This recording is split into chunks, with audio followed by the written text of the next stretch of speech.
أعوذ بالله من الشيطان الرجيم. بسم الله الرحمن الرحيم.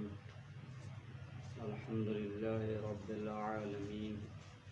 اللهم لك الحمد بديع السماوات والأرض ذا الجلال والإكرام رب الأرباب وإله كل مخلوق وخالق كل مخلوق ووارث كل شيء ليس كمثله شيء ولا يعزب عنه علم شيء وهو بكل شيء محيط وهو على كل شيء رقيب. امام زین العابدین علیہ السلام عرفہ کے دن جو دعا پڑھا کرتے تھے وہ سیخ سجادیہ کی ترتیب کے مطابق 47 نمبر دعا ہے. عرفہ میں کافی سارے اعمال وارد ہوئے ہیں 9 ذی الحج کو، جن میں امام حسین علیہ السلام کی دعا ہے جو مولا نے پڑھی تھی عرفہ کے مقام پر، اور اسی طریقے سے یہ جو 47 نمبر دعا ہے جو امام زین العابدین علیہ السلام عرفہ کے دن تلاوت کیا کرتے تھے. عرفہ کے دن روزہ رکھنا مستحب ہے، لیکن اگر روزہ رکھنے کی وجہ سے آپ مناجات پروردگار کرنے سے محروم ہو جاتے ہیں یا آپ کے اندر اتنی کمزوری آ جاتی ہے کہ آپ مناجات نہیں کر سکتے، تو کہا گیا کہ پھر روزہ نہ رکھیں. یعنی اولویت جو ہے پروردگار سے ملاقات اور ان سے مناجات کرنے میں. تو لہذا یہ جو دعا ہے سیف سجادیہ کی نہایت ہی اہم دعا ہے اور طولانی دعا ہے. اس میں چند چیزیں جو مہم ہیں جو ہمیں ملتی ہیں. سب سے پہلے اکثر دعاؤں میں دیکھیں گے آپ کو امام زین العابدین علیہ السلام ہر دعا سے پہلے پروردگار کے حمد و ثنا کرتے ہیں، اور حمد و ثنا کا ہر دعا میں انداز الگ ہے.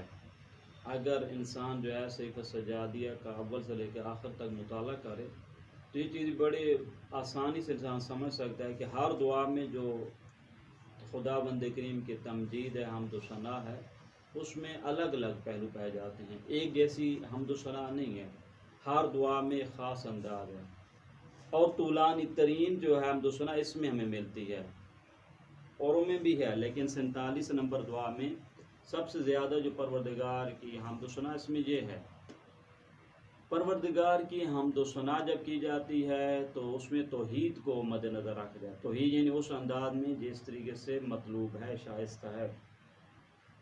پھر دوسرا جو پہلو اس دعا میں ملتا ہے وہ ہے صلوات بھیجتے ہیں پیغمبر اکرم صلی اللہ علیہ وآلہ وسلم کی ذات اطہر پر،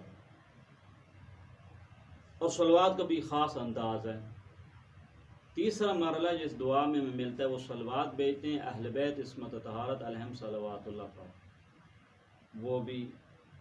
اور پھر خصوصاً جو ہے پھر اس کے بعد ایک جو صلوات بھیجتے ہیں اہل بیت کے ماننے والوں پر، یہ اس میں انوکھی تعبیر ہے. یہ 47 نمبر میں دعا میں آپ کو ملے گا کہ امام زین العابدین علیہ السلام جو ہے اللہ تعالیٰ کی حمد و ثنا رسول اکرم صلی اللہ علیہ وآلہ وسلم اور آل رسول صلی اللہ علیہ مجمعین کے پاس صلوات و درود بھیجنے کے بعد ان کے پیروکاروں پر بھی صلوات بھیجتے ہیں. ایک نقطہ جو اس دعا میں اہم ملتا ہے وہ یہ ہے کہ امام کا اس ہستی اور کائنات میں کیا رول ہے، اس کو امام یہاں پہ بیان کرتے ہیں. کائنات میں امام کا کیا رول ہے، امام کو کس لیے بنایا گیا ہے. تو یہ چیزیں پھر اس کے بعد آخری مرحلے میں پھر امام جو ہے کچھ چیزوں کو خدا بند کریم کی بارگاہ میں اس دن کی مناسبت سے تقاضا کرتے ہیں. اس لیے ہم چند جو ہے جملات امام کے پڑھیں گے، جس میں جناب علی سب سے پہلے تو الحمدللہ رب العالمین سے شروع ہوتی ہے دعا. اس سے مختلف پہلو ملتے ہیں. ایک پہلو دعا کا یہ ہے، دیکھیں مولا فرماتے ہیں کہ وَأَنْتَ اللَّهُ لَا إِلَهَ إِلَّا أَنْتَ الَّذِي أَنشَأْتَ الْأَشْيَاءَ مِنْ غَيْرِ صِنْخٍ. پروردگار کون ہے؟ پروردگار وہ ہستی ہے جس نے چیزوں کو پیدا کیا بغیر کسی نقشے کے. یعنی اس کے پاس پہلے کوئی ماڈل نہیں تھا. آپ دیکھیں کوئی چیز بناتے ہیں پہلے ماڈل ہوتا ہے، اصلا جس وقت عدم سے کوئی چیز کو وجود میں لا رہا تھا پروردگار، تو اس کے سامنے کوئی خاص نمونہ موجود نہیں تھا۔ پھر فرماتے ہیں انت الذی لم یعنک علی خلقک شریک، یہ ہے وحدہ لا شریک وہ ذات ہے، یعنی پروردگار کی اس خلقت کے نظام میں کوئی اس کی مدد نہیں کرتا۔ آپ یہ نہیں کہہ سکتے ہیں کہ ایک پروردگار ہے اس کے مددگار نہیں، خدا کی کوئی مددگار نہیں ہے، وہ اپنے اس نظام کو چلانے میں وہ کسی کا محتاج نہیں ہے، خود وہ چلانا وہ محتاج نہیں ہے، لیکن وہ جو جس چیز کو سسٹم آپ دینا چاہتے اس کو ضرورت پڑتی ہے۔ بس پروردگار کو اس پیدا کرنے میں کسی ضرورت نہیں تھی، کوئی بھی نہیں تھا وہ تھا، جب کوئی بھی نہیں تھا تو وہ ذات کیا تھی وہ تھی۔ اس لیے کیا فرمایا کہ پروردگار تو ہی وہ ذات ہے، تو نے اپنی جو خلقت کرنے میں کسی شریک نے تیری مدد نہیں کی، کوئی بھی نہیں تھا تیرے ساتھ اس مدد، اور اسی طریقے سے تیرا کوئی وزیر بھی نہیں ہے کہ تیرے معاملات کو سمیٹنے میں اس کو سنبھالنے میں کوئی نہیں ہے، فقط تو تنہا ہے، یعنی کائنات کے نظام کو چلانے میں تو کیا ہے، تنہا ہے۔ یہ چیزیں آپ کو دعاؤں میں حتیٰ کہ مولا فرماتے ہیں انت الذی قصرت الاوہام عن ذاتیتک، اصلا انسان کی عقل و شعور قاصر ہے، ناتوان ہے کہ پروردگار کی حقیقت کو سمجھ سکے، اصلا سمجھ نہیں سکتا اس حقیقت کو۔ پھر کیا فرمایا دیکھیں، چند تعبیریں دیکھیں، سبحانک بسطت بالخیرات یدک، دیکھیں وعرفت الہدایت من عندک، دیکھیں خیرات کا جو دروازہ کھولا اس میں دست قدرت کس کا ہے، خود پروردگار کا ہے، اور ہدایت کہاں سے پہچانی گئی، وہ بھی خود پروردگار کی جانب سے پہچانی گئی۔ اب آگے چلتے ہیں، دیکھیں مولا کیسی حمد و ثنا فرماتے ہیں، یہ ثنا پہ غور کریں، فرماتے ہیں وَلَكَ الْحَمْدُ حَمْدًا مَعَ حَمْدِ كُلِّ حَامِدٍ، پروردگار تیری حمد ہم کرتے ہیں جس سے تمام لوگ حمد کرنے والوں کے ساتھ ساتھ ہماری بھی حمد، اس کا مطلب ایک لائن اگر وہ حمد ہے، اور ایسا شکر یکسر آنو شکر کل شاکرین، ایسا شکر پروردگار تیرا کرتے ہیں جس شکر سے کوئی بھی اس پہ شکر پہ قادر ہو نہیں ہے، یعنی ہر شخص کا شکر جو ہے، یعنی ہم ایسے شکر تیرا کرنا چاہتے ہیں کہ وہ جیسا کوئی اور شکر بھی کوئی نہ کر سکے۔ یہ نکتہ مہم ہے کہ امام کیا فرمانا چاہتے ہیں کہ میں شکر ادا کرنا چاہتا، لیکن کیسا شکر؟ ہو سکتا ہے کہ اس کائنات میں شکر کرنے والی بڑی بڑی ہستیاں ہوں، ان ہستیوں میں سے کسی کا شکر کیا ہوگا، مولا کیا فرماتے ہیں کہ ایسا شکر جہاں پر تمام شکر کرنے والوں کے شکر کیا ہو جائیں، کم ہو جائیں، ویسا شکر مجھے چاہیے، میں کرنا چاہتا ہوں۔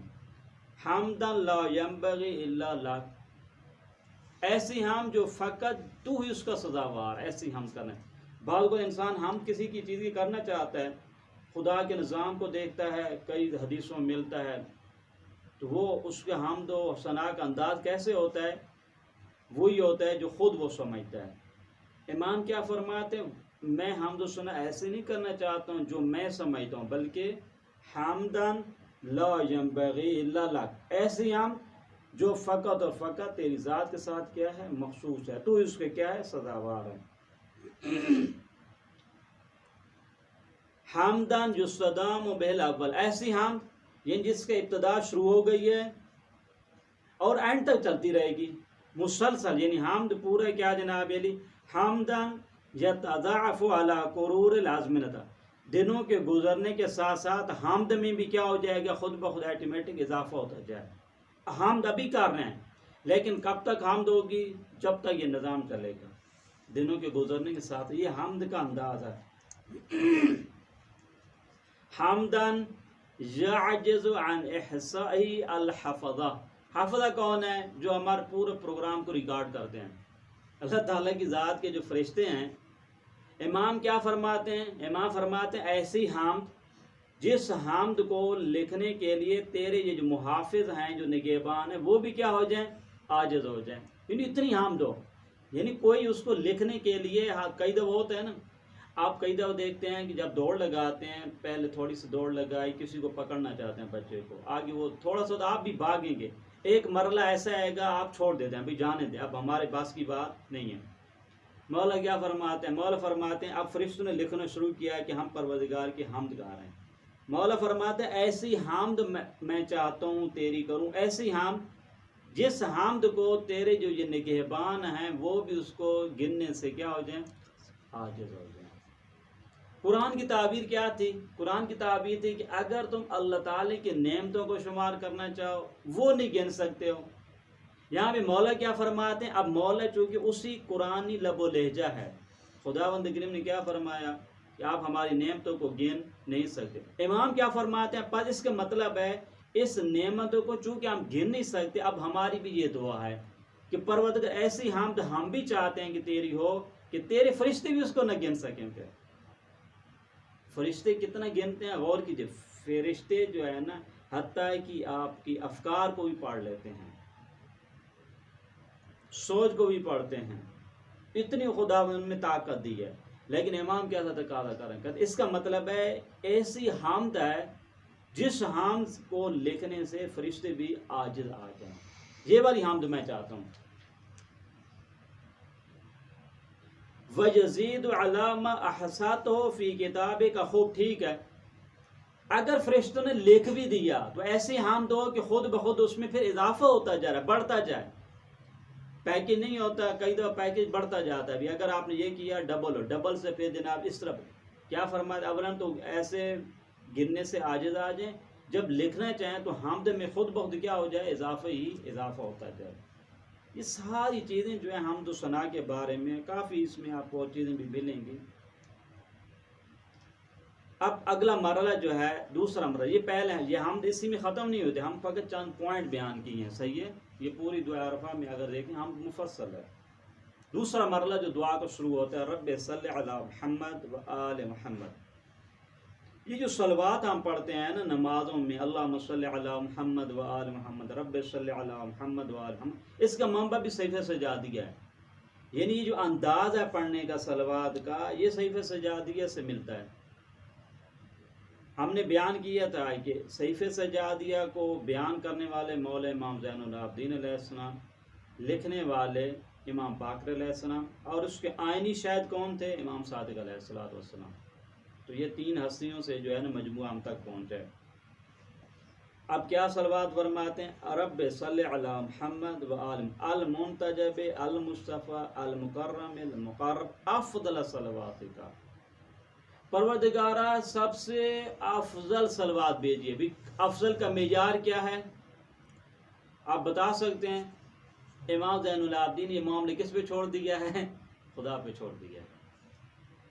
بھئی ہم اگر بتاتے ہیں کہ ایسی صلوات مولا نے ایسا نظام میں آسانی ہو گئی نا، آپ نے آسانی کہا دیا، آپ نے اس میں معاملے کسی کریم شخص کے پاس گئے تو آپ نے کہا، اس نے پوچھا بھی کتنا چاہیے، اس نے کہا جتنا آپ پسند کریں گے، اس کا مطلب ہے چاہت اس پہ آپ نے چھوڑ دی۔ اب یہاں پہ کیا صلوات میں ہے؟ پروردگارہ درود و صلوات بھیجیے اپنے پیارے پر، کیسی صلوات؟ افضل صلوات، سب سے افضل اب خدا کو پتہ کتنی افضل ہوگی۔ پھر کیا فرما؟ وبارک علیہ اتم برکات، پھر اس میں برکت ہو، کیسی برکت؟ تھوڑی سی نہیں، کامل ترین برکت، یعنی اور بڑھتا جائے سلسلہ۔ پھر اسی طریقے سے یہ جو صلوات کا سلسلہ جاری ہے، مولا فرماتے ہیں رب صلی علی محمد و آل محمد صلاۃ تجاوز رضوانک، اتنی صلوات جس کے نتیجے میں تیری خوشنودی ہمیں مل جائے، یعنی وہ مرحلہ جو ہے جس کو قرآن کی تعبیر میں کیا ہے کہ رضوان خدا کیا ہے، وہ تو ماشاءاللہ بہت ہی بڑی ہے، اس جنت کے مقابلے میں رضوان کا مقام کیا ہے؟ بلند و بالا ہے۔ امام کیا فرماتے ہیں؟ ایسی صلوات جس سے تیری رضوان تک یہ صلوات جا پہنچے۔ وَيَتَّصِلُ اِتِّصَالُهَا بِبَقَائِكَ، بھی صلوات کتنی بار رہنی چاہیے؟ کہتے ہیں پروردگار اتنی صلوات بھی جب تک تیری ذات کیا ہے؟ باقی ہے۔ تو خدا کب تک باقی ہوگا؟ اذن نامتناہی صلوات کی بات ہو رہی ہے، اور کیجئے آپ پروردگار کی خدمت میں جب بات کریں پروردگار اپنے پیارے پہ ایسی صلوات بھیج جب تک کہ تیری ذات باقی ہے. تو کیا مطلب ہے؟ یعنی یہ صلوات نامتناہی غیر محدود، حد ہی نہیں اس کی. جب خدا کے لیے دوام ابدی ہے، وہ ہمیشہ کے لیے ہے. کیا فرمائے؟ وَيَتَّصِلَ اتصال، اس صلوات کی اتصال کس کے ساتھ ہو جائے؟ بے بقا، ایک تیری بقا کے ساتھ. یعنی جب تک تو باقی ہے یہ صلوات کا سلسلہ بھی کیا ہے؟ چلتا رہے. وَلَا يَنْفَدُ كَمَا لَا تَنْفَدُ كَلِمَاتُكَ، اور یہ صلوات بھی ختم نہ ہو جس طرح کہ تیرے کلمات ختم ہونے والے نہیں ہیں. بس بیج آپ ہی رہے ہیں. خوب آپ کو کتنا عرصہ آپ نے؟ 1 سال 2 سال 100 سال، آپ کی جتنی عمر ہوگی. اس کے بعد کیا کہتے ہیں؟ یہ صلوات چلتی رہے. میرے چلے جانے سے صلوات کا سلسلہ رکنے نہ پائے. پھر فرماتے ہیں کیسی صلوات دیکھیں، رب صلی علی محمد و آل محمد وتشتمل علی صلوات عبادک من جنک و انسک. اب کتنے لوگوں کی اب یہاں پہ مولا فرماتے ہیں تیرے بندوں جتنی صلوات بھیجیں گے نا، کون کون سے لوگ ہیں؟ تیرے جن ہیں، انسان ہیں، وہ جن کی تو دعا کو قبول کرتا ہے. ساری جیسی صلوات جو ہے یہ مشتمل ہونی چاہیے. یعنی اس کا مطلب ہے اس صلوات میں سبھی کو شریک مولا کار ہیں. رب صلی علی محمد رب صلی علیہ وآلہ صلاۃ تحیط بکل صلاۃ سالفۃ و مستانفہ. مسلسل صلوات، ہر دفعہ احاطہ کی وہ ایک نئی صلوات پر. مسلسل ہے، ایک صلوات نہیں ہے فقط، ہر مرحلے میں الگ جدید صلوات ہے.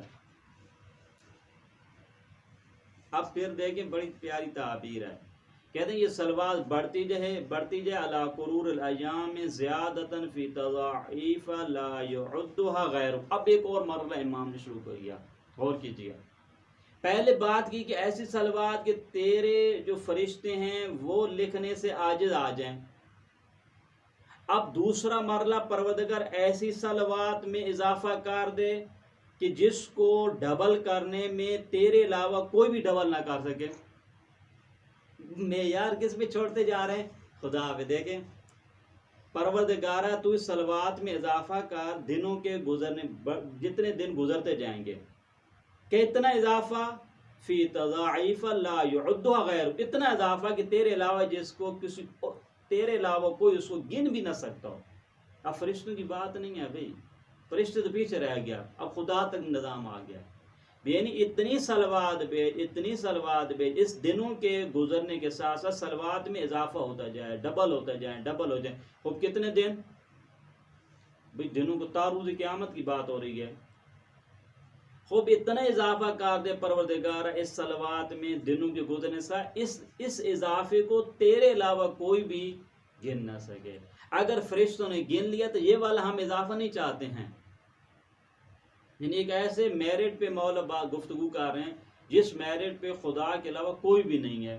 اب خدا پہ معاملہ چھوڑیں. اب خدا کتنی چیزوں گن سکتا ہے اس مرحلے پہ جہاں پہ کوئی بھی گنو نہیں سکتا. کہتے ہیں یہ والی صلوات ہم چاہتے ہیں ہمارے پیارے رسول صلی اللہ علیہ وآلہ وسلم پر بھیجیے.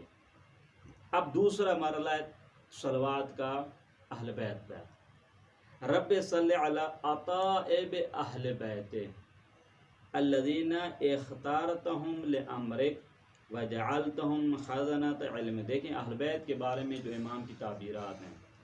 پروردگارہ تو صلوات بھیج اپنے پیغمبر کی اہل بیت کے پاکیزہ شخصیات پر، وہ شخصیات جن کو تو نے اپنے امر کے لیے چن لیا ہے اور جنہیں تو نے اپنے علم کا خزانہ قرار دیا ہے. اب مخزن علم خدا کون ہے؟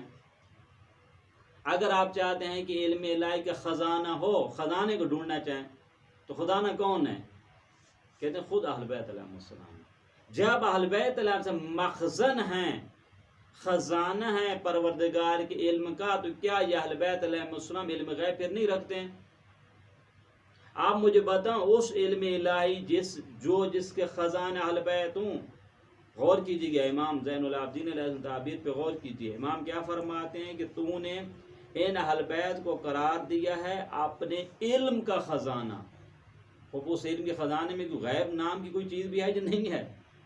وہ غیب بھی ہے.